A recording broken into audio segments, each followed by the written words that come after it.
자, 오늘 우리는 시편 3편의 말씀을 통해서 환난날의 묵상이라는 제목으로 함께 말씀을 나누려고 합니다. 1499년 그날은 천재 조각가의 탄생을 알리는 작품이 게시된 날입니다. 자, 작품의 이름하여 피에타라는 작품이에요. 이 피에타라고 하는 작품은 그 이전에도 여러 예술가들이 그림으로나 조각으로 만들어왔던 하나의 주제를 말합니다. 십자가에 달려 돌아가신 예수님이 이제 그 죽으신 후에 모친 마리아 품에 안겨지는 그 장면, 지금 화면에 보시듯이 아주 유명한 작품이죠. 예술가들의 많은 도전이 있었는데 아마 지금 여러분이 화면에 보시는 이 작품을 능가하는 작품은 이전에도 이후에도 없다고 여겨질 만큼 대작을 만들었습니다. 그의 나이 24살의 이 청년 때 말이죠. 청년의 열정이 너무나 뜨거웠던 나머지 여러분 눈에는 잘은 안 보이시겠습니다만 지금 저 마리아상 옷가에 이 옆에 쭉 띠를 두르고 있는 거기를 자세히 보면 거기에 자신의 이름을 새겨놨어요. 피렌체의 미켈란젤로 부에나로티가 만들었다.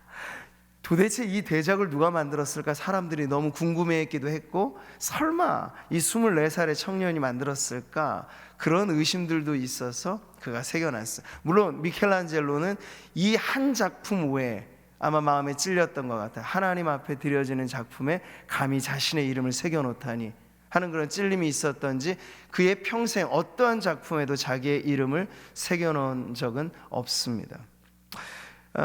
미켈란젤로는 단테의 신곡이라고 하는 작품에서 영감을 얻어서 이 조각 작품을 만들었는데요. 여기 보게 되면 너무나 근사한 조형미, 이 완벽한 인체의 이 비율, 황금 비율이라고 말하죠. 그래서 섬세한 조각, 자세히 보면요, 이 예수님의 이 몸 팔에는 그 살갗 위로 이 몸속의 핏줄까지 다 표현되어 있어요. 근데 저게 대리석이란 말이죠. 대리석을 정과 끌로 이렇게 다듬어서 만든 작품이에요. 그러니까 엄청난 사실은 대작을 만들어 놓은 거죠. 근데 많은 사람들이 비판하기를, 딱 우리가 보았을 때 여러분 정면의 시각에서 보시면 어떤가요? 예수님은 좀 작아 보이는 반면 마리아가 유독 커 보여요. 그래서 사람들이 비판하는 사람들은 왜 저 작품에 마치 주인공이 마리아인 것처럼 마리아가 너무나 두드러진 것 아니냐 이렇게 묻는 사람들이 있었습니다. 또 마리아의 얼굴은 왜 이렇게 애띠게 만든 것이냐 이렇게 말이죠. 그때 미켈란젤로는 대답합니다. 이 작품은 내가 하나님께 바치는 것이니 인간의 시선으로 평가하지 말아 주십시오 라고 답했을 뿐입니다. 자, 그리고 오랜 시간이 지난 후에 그제서야 사람들이 알게 됩니다. 여러분, 지금 이 작품은 이 반형짜리 조각품이 아니에요. 이 3차원의 입체 작품이거든요. 옆에 뒤에 다 이렇게 완성된 3차원의 입체상입니다. 근데 사람들은 되게 정면에 이 상만, 각도와 구도만 보면서 평가를 하였는데, 훗날 사람들이 미켈란젤로가 왜 그런 말을 했는지를 깨닫게 됐어요. 바로 이 이미지를 보면서. 한번 보여주실까요? 이것은 위에서 이 작품을 비추어 본 각도입니다. 그러니까 미켈란젤로는 그의 신앙심을 가지고 이 사람들에게 과시할 용도로만이 아니라 하나님께 바치는 작품으로 이걸 썼을 때 아마 하나님의 시선을 의식한 것 같아요. 위에서 내려다 보시는. 사람들은 정면만을 보기 때문에 비탄에 잠겨있는 마리아가 주인공인 것처럼 보이지만 그렇지 않은 거예요. 하나님의 시선으로 이 피에타 작품을 내려다 보니까 마리아가 커 보이지 않아요. 마리아의 이 모습이 부각되지 않아요. 그 안에 안겨 계신, 우리의 죄를 짊어지고 온전히 죽임당하신 하나님의 어린 양 예수 그리스도가 단연 이 작품의 주인공이다 하는 것이 분명히 드러나게 되는 거죠. 자, 여러분, 피에타, 이탈리아어로 슬픔 그리고 비탄을 나타내는 뜻입니다. 이것이 파생해서 자비를 베푸소서 그리고 불쌍히 여기소서 이런 식의 간구를 표현할 때 피에타라는 말이 쓰여집니다. 예술 작품으로서 이 피에타를 바라보며 사람들이 칭송하는 것은 마리아를 정면으로 보았을 그 구도가 사실 대부분입니다. 그렇게 보면서 한 여인, 인간적으로 생각해보면 마리아의 피에타, 이 슬픔과 비탄도 이만저만 아니었겠죠. 아들을 잃어버린 그 여인의 마음의 고통, 절규, 그건 역시도 피에타라고 말할 수 있습니다. 그런데 미켈란젤로가 의도하였던 그 하나님의 시선에서 진정한 슬픔과 비탄이란 다름 아닌 그의 독생자 예수 그리스도를 죄 많은 이 세상, 인간을 구원하기 위하여 온전히 내어주셨던 우리 하나님 아버지의 비탄과 슬픔이 바로 이 작품에 고스란히 담겨져 있는 걸 보게 되는 거죠. 사랑하는 성도 여러분, 예술 작품 하나를 보더라도 그것을 어느 각도, 어떤 관점에서 보느냐에 따라 이해는 전혀 달라지는 것을 우리는 알 수 있습니다. 마찬가지예요. 우리의 인생 가운데 찾아오는 여러 많은 위기가 있어요. 개인과 가정과 공동체적인, 또 전 국가, 전 세계적인 위기가 올 때 되게 많은 사람들이 인간의 관점만을 가지고 말합니다. 정치인들은 정치적인 입장에서 이것을 판단하고요. 그리고 기업가들은 이러한 상황에서도 기업적인 이익의 목적이 사실은 최우선하여서 이런 위기를 바라볼 것입니다. 그러나 성도로서 우리는 어떻게 해야 될까요? 믿음의 관점, 하나님의 시선. 과연 이런 위기의 때, 환난의 때 하나님의 뜻은 무엇인가? 하나님의 마음은 어떠하신가? 오늘 우리가 말씀을 통해서 바로 그런 하나님의 관점에, 믿음의 관점에 서서 바로 환난 때 우리가 해야 할 묵상이 과연 무엇인가 하는 것을 함께 나누었으면 좋겠습니다. 자, 우리가 새해를 맞아서 시편 1편을 집중 탐구하였을 때 시편 1편은 150편 전체 시편의 서론격이라 하는 것을 보았습니다. 복 있는 사람은, 그러니까 하나님은 우리의 인생을 축복하시는 축복 인생을 하나님께서 계획하셨다는 거죠. 근데 그 서론은 2편까지가 사실 연장됩니다. 그래서 2편의 마지막 부분도 이렇게 맞춰지거든요. 같이 한번 읽어보죠. 여호와께 피하는 모든 사람은 복이 있도다. 이 2편의 마지막, 그러니까 1, 2편이 쌍을 이루어서 시편 전체 서론을 형성하고 있는 거죠. 그래서 본격적인 시편의 몸통 부분은 사실 3편부터로 시작된다고 우리가 이해할 수 있습니다. 자, 그런데 시편, 그래서 오늘 우리가 3편을 대할 때 이 시편이 본격적인 시편의 몸통 부위라고 여러분 할 수 있어요? 근데 3편뿐만 아니라 3, 4, 5, 6, 7편까지 근 5편에 연결되어지는 이 연속적인 시편들이 하나의 공통의 주제를 다루고 있다는 것에 우리가 주목해 보게 됩니다. 근데 그 주제가 무엇일까요? 다름 아닌 탄식이라고 하는 주제를 갖고 있습니다. 탄식. 미켈란젤로의 작품 이름처럼 피에타, 슬픔, 탄식, 이것이 지금 본격적으로 시편이 시작하면서 노래하는 신앙의 시라고 하는 거예요. 의아한 부분이죠. 왜 복 있는 인생을 노래하며 시편이 시작하였건만 본론적인 내용에 들어가서는 이토록 괴로운 인생을 노래하는가? 여러분, 이것이 이 땅에 발을 딛고 살아가는 우리 인생의 그대로의 형편이기 때문에 그렇습니다. 아이러니, 우리는 많은 경우에 모순과 부조리가 만연한 세상을 지금 경험하고 있는 거죠. 그러니 어떤 격차를 우리가 느끼고 있는 것입니까? 믿음으로 꿈꾸는 우리의 회복은 이상적인 삶에 가다 있습니다. 소망의 삶, 믿음의 삶. 근데 성도들마저, 우리마저도 실제로 발을 딛고 살아가는 이 세상은 아직 죄로 물들어 있어서 현실의 삶에는 많은 부조리가 경험되어진다는 거예요. 창세기의 이 말씀이 바로 그것을 가르쳐 줍니다. 같이 한번 읽어보죠. 땅은 너로 말미암아 저주를 받고 너는 내 평생에 수고하여야 그 소산을 먹으리라. 땅이 내게 가시덤불과 엉겅퀴를 낼 것이라. 네, 아담의 원죄, 인류의 이게 죄로 구렁텅이에 빠지게 된 그 시초의 죄의 사건 이후에 나오는 판결 대목이죠. 이처럼 우리는 아담으로부터 물려받은 이 원죄, 이 유산으로 인하여서 온 인류가 평생의 수고로이 땀을 흘리고 이 무거운 짐을 짊어져야만 한평생을 살게 되어 있다는 거예요.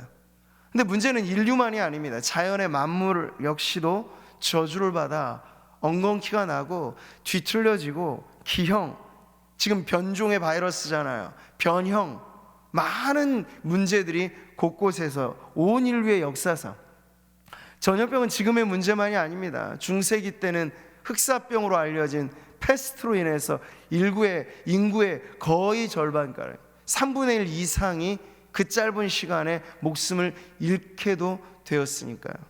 근데 왜 이런 일들이 일어날까요? 우리는 그 근본적인 부분에서 아담의 죄로 인하여 헝클어져 버린 인간과 자연, 이 모든 만물의 부조화와 부조리가 바로 그때로부터 시작된 것을 보게 되는 거죠.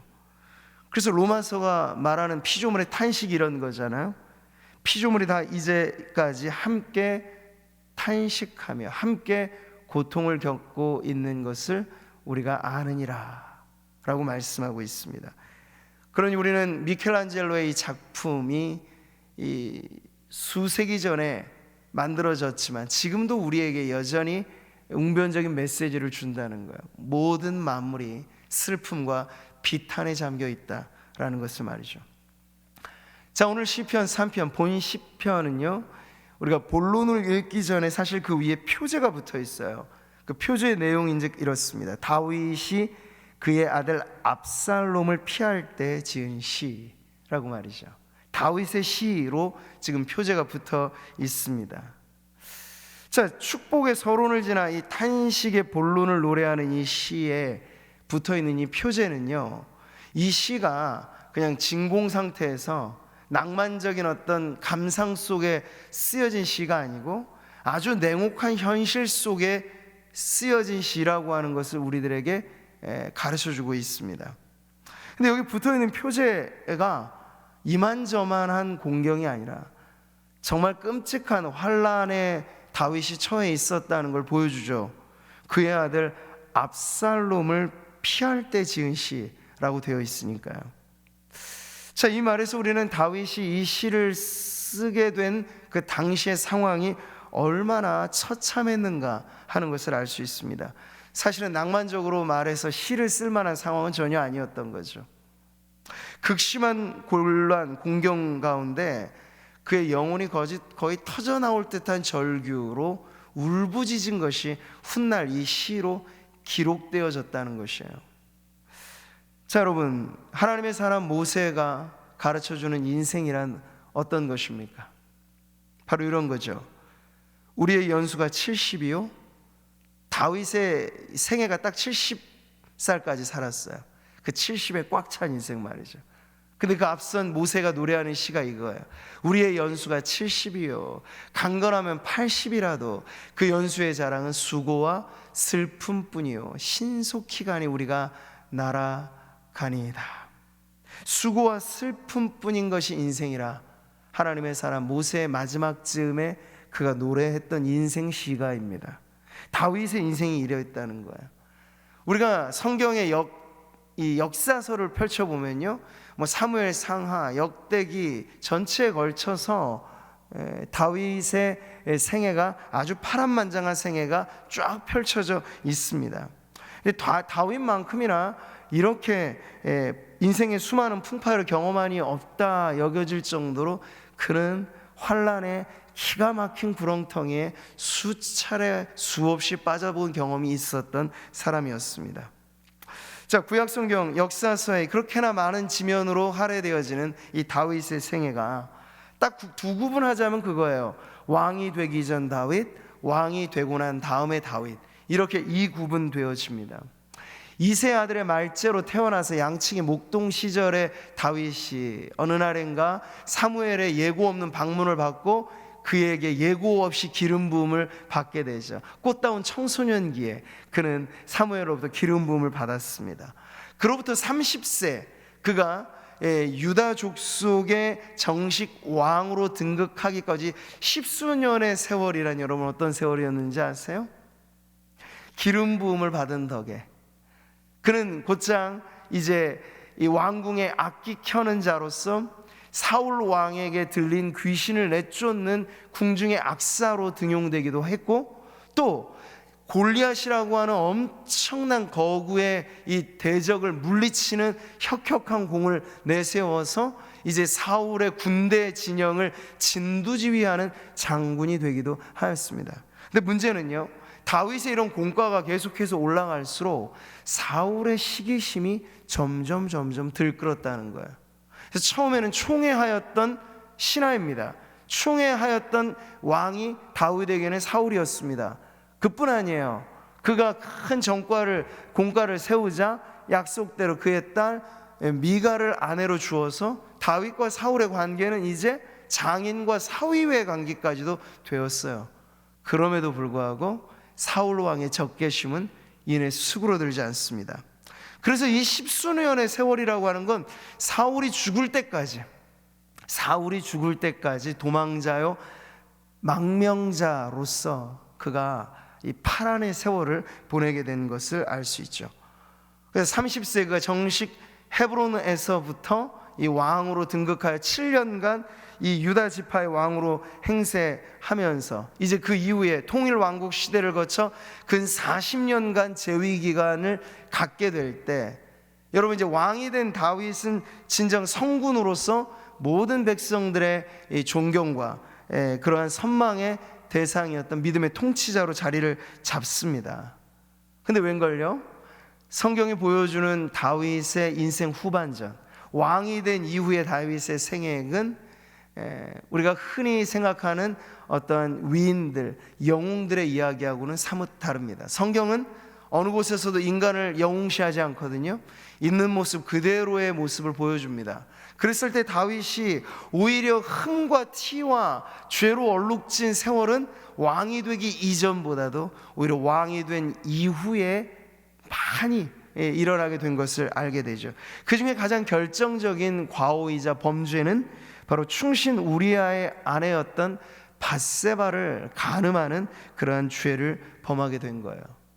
사무엘 하를 보면요, 바로 이때로부터 시작해서 다윗 왕가의 비극이 시작되는 것을 알 수 있습니다. 밧세바의 간음 사건, 그리고 우리아를 이 모살하죠. 계획적으로 죽게 만듭니다.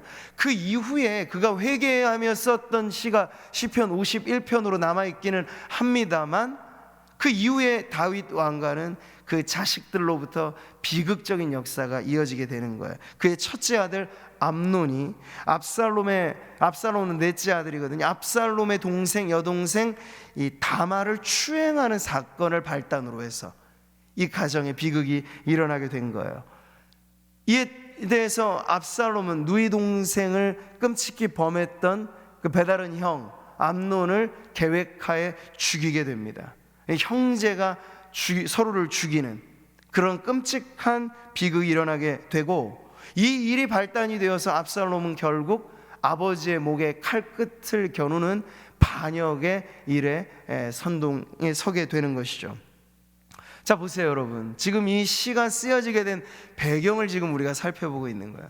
근친상간이라고 하는 이 가정의 비극, 그리고 존속 살인까지도 일어나게 되는 이 끔찍한 가정의 아픔.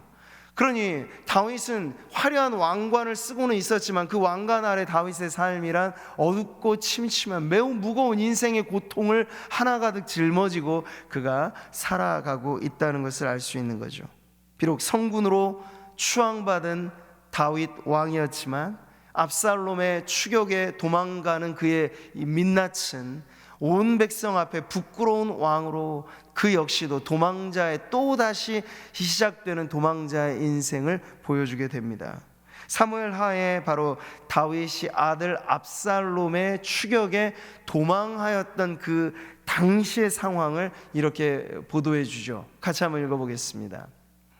다윗이 예루살렘에 함께 있는 그의 모든 신하들에게 이르되 일어나 도망하자. 그렇지 아니하면 우리 중 한 사람도 압살롬에게서 피하지 못하리라. 빨리 가자. 두렵건대 그가 우리를 급히 따라와 우리를 해하고 칼날로 성읍을 칠까 하노라. 다윗성을 버리고 또 백성들을 그 성에 남겨두고 도망가는 이 왕의 처지, 목숨 하나 부지하기 위하여 빨리 도망가자 그 신하들을 재촉하는 다윗 왕의 모습에서 그 이전에 어떤 위엄과 어떤 영광도 사실은 발견할 수 없는 거죠. 자, 여러분, 우리가 보는 아름다운 시편, 이 3편은 바로 이러한 역사적인 맥락 가운데 쓰여진 기록된 기록으로 남은 시라고 하는 거예요. 황급히 달아나는 그 시기에 쓸 수도 없었겠죠.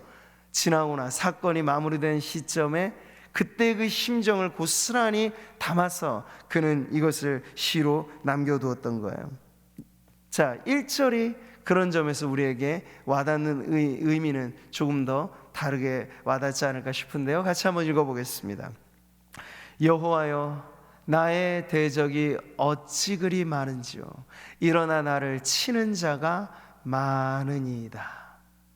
도망자가 된 다윗은요, 오히려 수적으로도 그 이전에 압살롬이 사람들의 마음을 그의 꾀로 사거든요. 모든 백성들이 압살롬을 사랑하게 만들어요. 마음을 빼앗아 버린 거죠. 그리고 그 힘을 몰아서 다윗을 지금 반역하는 그러한 적군을 일으켰을 때 그 수는 어마어마했습니다. 다윗은 사실 평생에 전쟁터에서 이 뼈가 굵은 장수였죠. 피를 많이 본 사람이었습니다. 그것 때문에 사실 당대에 성전을 지을 수도 있었지만 하나님이 막으셨어요. 너는 전쟁에서 피를 많이 본 장수이기 때문에 거룩한 성전을 짓는 일에는 적합하지 않다. 그래서 그 사명을 그의 아들 솔로몬에게 넘겨주라고 하나님 말씀하셨어요. 재력이 있었고 구상이 있었고 모든 것을 갖추었지만 다윗 당대의 성전을 못 지었던 건 그가 전쟁에서 피를 많이 본 장수였기 때문이라고 성경은 가르쳐주죠. 이제 견고한 왕권이 세워지고 태평성대를 구가하게 되어진 이때 다윗은요, 그때도 또 다른 대적들을 만나게 되는 거예요. 소년 시절부터 왕이 됐을 때까지 엄청나게 늘 아둘람굴에서 피난한 사람들과 함께 모여서 그렇게 고되고 어려운 생을 살아왔던 그가 이제 다리 쭉 뻗고 살만한 왕권이 견고하게 되었던 그 시절에 다시 도망자의 처지에 놓이게 되었다는 거죠. 그러니 그 고통이란 낙차만큼이나 더 컸던 거죠. 높이 올라본 사람이 실패할 때는 그 떨어지는 이 나락은 더 크게 느껴지기 때문이에요. 자, 근데 그가 도망하는 과정에서 압살롬의 추격만이 아니라 또 하나 가장 가까이서 그를 저주했던 사람이 있어요. 바로 사울 가문에 속한 사람이었던 시므이라고 하는 인물이죠. 그가 거의 지금 이 도망가는 다윗의 행렬에 쫓아오면서 비난하고 저주를 퍼붓습니다. 이렇게 말해요. 시므이가 저주하는 가운데 이와 같이 말하니라. 피를 흘린 자여, 사악한 자여, 가거라, 가거라. 이 시므이라는 사람이 쫓아오면서 다윗을 이렇게 공격하고 있는 거예요. 그 처지가 처량하였던 만큼 한 사람이었지만 이 시므이의 비난과 저주는 다윗의 마음에 꽂아지는 아마 보이지 않는 화살처럼 그의 마음에 박혀졌을 겁니다. 시므이가 계속 말하는 게 이거예요. 사울의 족속의 모든 피를 여호와께서 내게로 돌리셨도다.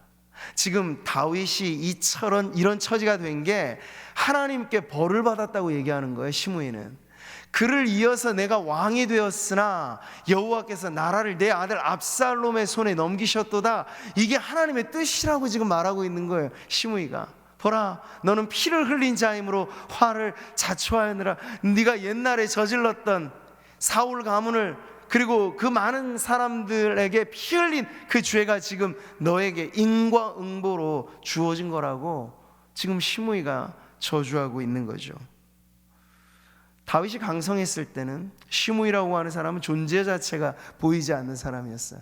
한 말도 입 밖에 낼 수 없는 그러한 위인이었죠. 그런데 다윗의 힘이 쫙 빠지니까 그제서야 일어나서 쫓아오면서 추격하면서 마치 쓰러진 사람 한 번 더 밀치는 듯이 그렇게 하는 아주 사악한 인물이 바로 시므이라고 하는 사람이에요.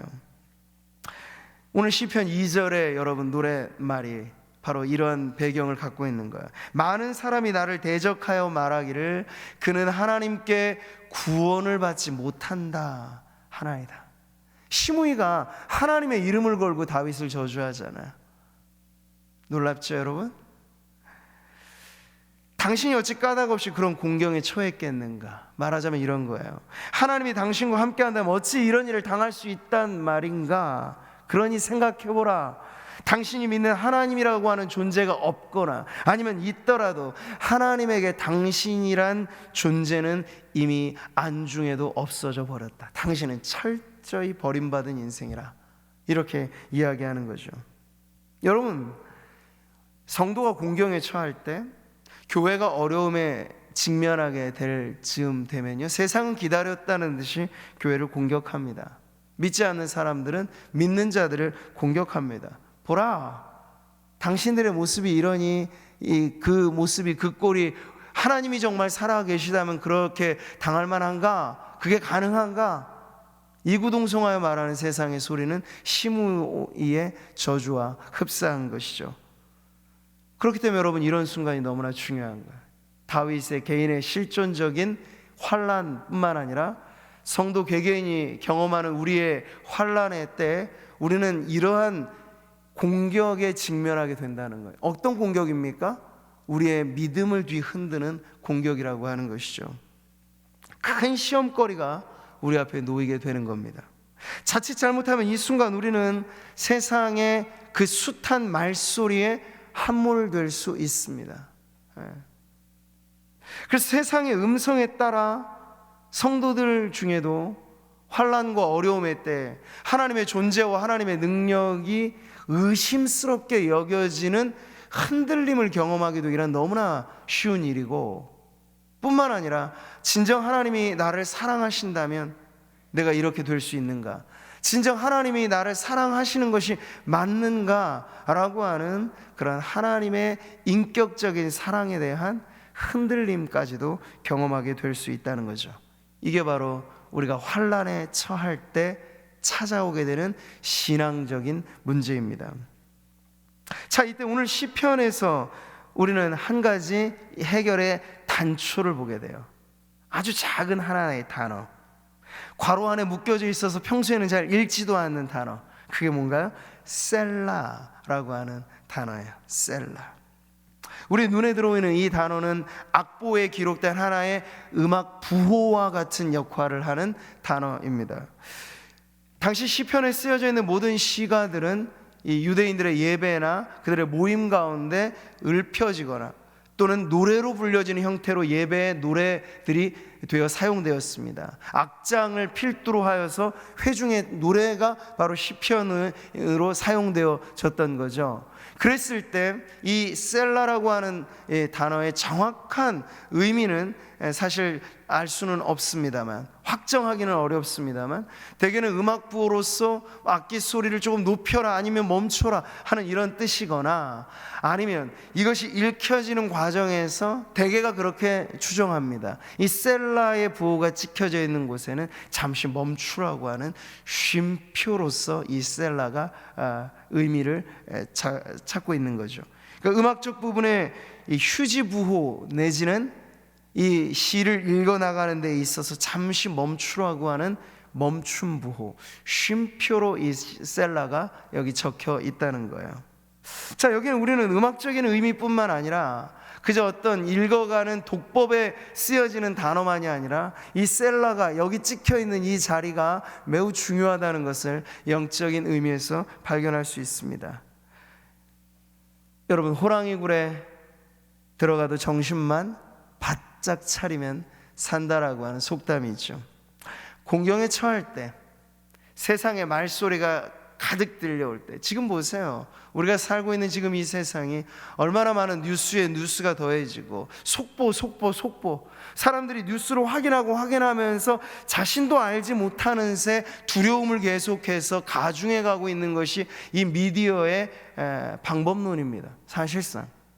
근데 이럴 때 성도들은 세상의 소식만 접해서는 우리의 믿음을 지켜낼 길이 없는 거예요. 근데 이럴 때 정신을 바짝 차려야 되는데, 말하자면 세상의 소리, 속보로 업데이트되어지는 긴박한 일들이 진행되어지는 그럴 때 셀라를 찍으라는 거야. 잠시 멈추어 서라는 거예요. 급격한 추격을 받을 때, 누군가 비난하고 저주하며 우리를 공격하는 그 다급한 공경과 환난의 때에, 쫓겨가는 그 급한 와중에서도 잠시 셀라를 찍으라는 거예요.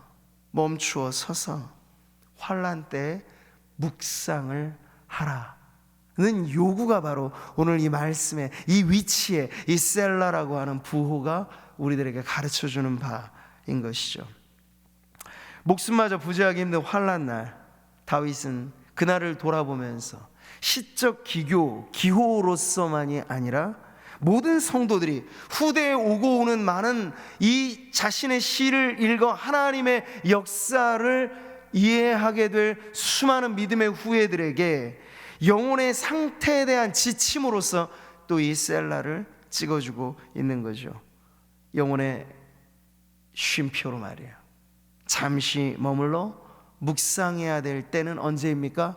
묻는다면 편안한 일과 중에가 아니라는 거예요. 그럴 때만이 아니라는 거예요. 어디 피정을 가거나 어디 수양원 가서 그저 산책길 걸으면서 하는 것만이 묵상이 아니고, 성도들의 진정 묵상이 요구되어지는 시기는요, 오히려 다급하게 쫓기듯 환난 때, 이 세상 전체가 들썩거릴 만한 어려움의 시기에 성도들은 믿음의 사고방식이 멈추어지지 않도록 가동시켜야 된다는 거예요. 말씀이 여전히 우리 안에 작동하도록. 그게 묵상이잖아요, 여러분. 복 있는 사람은 여호와의 말씀을, 율법을 즐거워하여 그 말씀을 주야로 읊조린다, 묵상한다 라고 했을 때, 그것은 말씀이 우리 안에 영혼에 계속해서 돌고 도는 거예요. 이 상황, 저 때 적합한 말씀이 우리를 지켜줄 수 있도록 그 말씀으로 우리가 충만해지도록 하는 것이 바로 묵상인데, 이런 묵상은 바로 우리의 환난의 순간 더욱더 빛을 발해야 하는 것인 줄 믿으시기 바랍니다. 자, 위에서 우리가 본 것처럼 압살롬뿐 아니라 시므이의 저주 섞인 이 비난에 대해서 다윗이 만약 인간적으로 대처했더라면 어땠을까? 인간적인 대처라는 건 이런 거죠. 저주해? 그래, 나도 너를 저주한다. 비난에 비난으로 응수하는 거야. 악을 악으로 갚는 거야. 폭력을 폭력으로 대갚아 주는 거죠. 이게 세상의 법칙입니다. 만약 그랬더라면 그 당시에 속이 조금은 시원했을지 모르겠어요. 그러나 여러분, 그것은 근본 해결책은 당연히 아닌 겁니다. 자존심 상한 참모들은 오히려 주변에서 그렇게 외쳤어요. 아니, 다윗 왕이여, 지금 우리가 비록 쫓겨가는 신세이긴 하지만 저 아무 볼품없는 시므이 같은 인생이 어찌 왕에게 이러한 비난을 할 수 있단 말입니까? 당장 제가 가서 그 목을 베어오겠습니다. 스루야의 아들들이 그렇게 말했어요. 그런데 여러분, 기막힌 다윗의 답변은 이거예요. 오늘 저는 이 시를 쓸 때 다윗의 이 셀라의 멈춤 부호가, 묵상을 요하는 그 자리가 과연 그의 삶에서도 어떻게 실천되었는가 하는 걸 보는 것이죠. 여러분, 사무엘하 이 부분이 매우 중요해요. 같이 한번 읽어보겠습니다. 다윗이 한 말입니다. 내 몸에서 난 아들도 내 생명을 해하려 하거든 하물며 이 베냐민 사람이랴 여호와께서 그에게 명령하신 것이니 그가 저주하게 버려두라. 악을 악으로? 아니요. 비난을 비난으로? 아닙니다. 폭력을 폭력으로? 아닙니다. 그건 기독교의 법칙이 아니에요. 복음의 방법이 아니에요. 오히려 다윗은 때리면 맞는 방법으로, 비난하면 그것을 듣는 방법으로 그걸 받아냅니다. 마치 십자가에 못 박히신 예수님, 그 손가발을 내놓으시면서 못을 박는 사람에게 그 손을 내주시고 그 발을 내주시고 찌르면 그 옆구리도 내주시고, 그렇게 그 모든 죄의 화살을 오히려 안으로 끌어안으사 우리의 죄를 오히려 용서해 주시는 것이 복음의 방식이듯, 다윗은 바로 그렇게 실천하는 환난 중에 묵상을 이렇게 표현하고 있는 거예요. 여기 안에 다윗의 속 깊은 믿음이 담겨 있습니다. 그냥 저주하게 내버려둬라. 그게 얼마나 사실 그러나 여러분 감당하기 어려워요? 우리는 인터넷 댓글 하나에도 사실은 멘탈이 흔들리는 경우가 많지 않습니까? 들리는 곳에 사람이 나를 대놓고 욕하면 여러분 그걸 그저 받아내기란 어려운 일입니다. 힘든 일입니다. 더군다나 힘이 없어서 맞으면 몰라. 근데 되갚아줄 수 있는 힘이 있는데 그걸 참는다는 건 더 어려운 일입니다. 근데 여러분 다윗은요, 이 모든 것에서 마치 미켈란젤로의 작품을 정면에서만 보면 인간의 관점이지만 위에서 보면 하나님의 시선을 볼 수 있듯이 그는 그 당시의 상황이 아주 짧은 순간이나마 깨달은 거야. 묵상하며 깨달은 거야. 무엇을? 하나님의 뜻을. 그래서 그가 그 다음 구절에 이렇게 말을 하고 있는 게 아주 놀라운 믿음의 고백이죠. 같이 읽겠습니다. 혹시 여호와께서 나의 원통함을 감찰하시리니 오늘 그 저주 때문에 여호와께서 선으로 내게 갚아주시리라. 할렐루야. 악을 악으로 되갚지 말라는 게 성경의 가르침이에요. 오히려 원수까지 사랑하라. 그렇게 하는 것은 마치 숯불을 그 머리 위에 눕는 것 같아. 그러니까 보복하지 말아라, 복수하지 말아라. 이것이 신구약 공의 가르침이죠. 근데 그렇게 하면서 성도들의 마음은 이 어려움의 때 내 안에서도 차오르는 변명과 또한 한탄과 원망과 이게 얼마나 많겠어요. 하고 싶은 말들이. 근데 그걸 꾹 집어 삼키면서 입을 다물고 오히려 기도해야 하는 까닭은 바로 여기에 있는 거예요. 하나님이 그걸 보신다고요. 하나님 우리의 모든 걸 보신다고요. 우리가 모였을 때만이 아니라 우리가 흩어졌을 때도 하나님 보신다고요. 하나님 우리의 앉고 일어섬을 아신다고요. 멀리서도 우리를 바라보신다고요. 우리가 새벽 날개를 치고 바다 끝에 가도 거기서도 주님을 피할 수 없다고요. 우리가 그것을 믿는다면 하나님의 영광을 위하여 내가 인내하고 곤고한 때, 환난의 때 그저 나도 세상처럼 불평하고 사람 따라 원망하고 그 누구에게 탓하고 서로에게 대하여 적개심을 드러내고 으쌰으쌰하고 이런 방식이 아니라 그걸 꾹 눌러 안으로 삭히고 하나님이 내가 인내하고 참는 이것까지 보시리라. 그리고 하나님이 이것을 보실 뿐만 아니라 이로 인하여 나의 원통함을 풀어주실 때 내가 참았던 그 신앙의 인내가 오히려 하나님의 축복으로 바꾸어지는 날이 오리라. 고난의 날이 지나고 다시 형통하게 하시는 하나님의 회복의 은혜가 임하리라.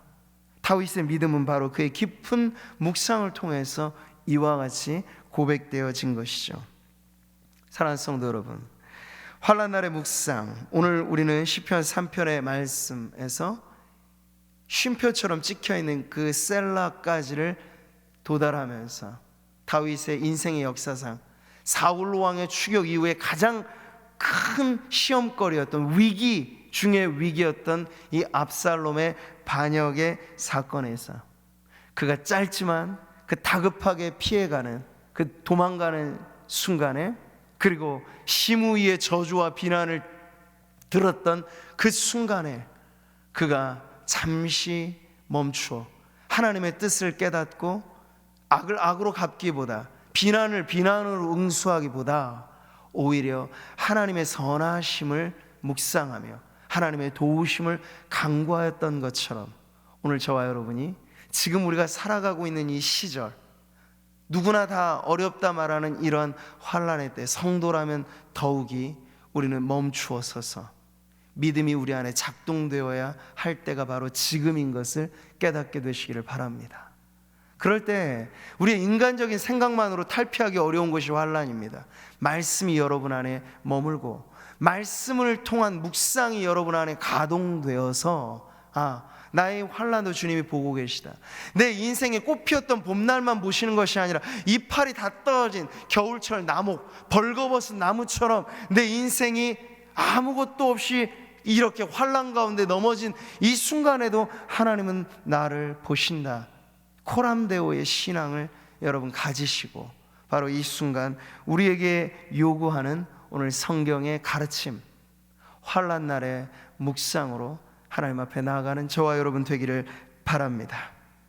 말씀을 맺겠습니다. 우리가 처음 보았던 미켈란젤로의 명작 피에타, 사람들의 전면에 부각된 이 마리아의 비탄과 슬픔만이 아니라 오늘 우리는 이 환난에 관한 하나님의 시점, 하나님의 시선, 하나님의 뜻을 보는 믿음의 관점을 취해야 하겠습니다. 그렇다면 우리가 계속 이 위기의 때 살펴보는 말씀처럼 이 위기 중에 처한 일단의 어떤 사람들의 문제로만 아니라 회개하지 아니하면 너희도 다 이와 같이 망하리라. 예수님의 회개로의 경종이 다시 한번 오늘 우리에게 울려 퍼지는 그러한 사이렌 소리가 되어서 하나님, 이때를 살펴 내가 돌아보아야 할 나의 죄가가 무엇인지 알게 하시고, 이때를 살펴 온 국민이 힘들어하는 이때 그 중심에서 하나님 이 땅의 백성들, 왕같은 제사장으로 중보의 사명을 감당해야 할 이 땅의 교회들이 회개해야 할 바를 깨닫게 하여 주사 주님 앞에 간절히 기도하는 그런 자리에 나아가게 해 주옵소서. 기도하는 저와 여러분 되기를 바랍니다. 코로나19 문제가 하루가 다르게 이 문제 여러 가지 이 확산이 진전되어지는 가운데 우리 교회는 뱀같이 지혜롭고 비둘기같이 순결하게 이 일들에 대응해야 하겠습니다. 그러니 무엇보다 중요한 건 이때 평상시보다 더 확고하게 여러 성도들의 믿음이 우리의 중심을 붙잡아 주어야 한다는 사실입니다. 개인뿐만 아니라 성도들의 가정이 이때를 통하여서 예배하고 기도하는 믿음의 가정으로 든든히 서시기를 축복합니다. 그래서 최대의 예방책은 우리가 기도에 깨어있고 하나님의 도우심이 우리를 지켜 보호하여 주시는 것임을 우리가 알아 오늘도 이 말씀을 붙잡고 기도하는 자리에서 하나님이 우리를 보시듯 우리도 믿음의 시선으로 주님을 바라보며 나아가는 저와 여러분 되시기를 주님의 이름으로 축복합니다.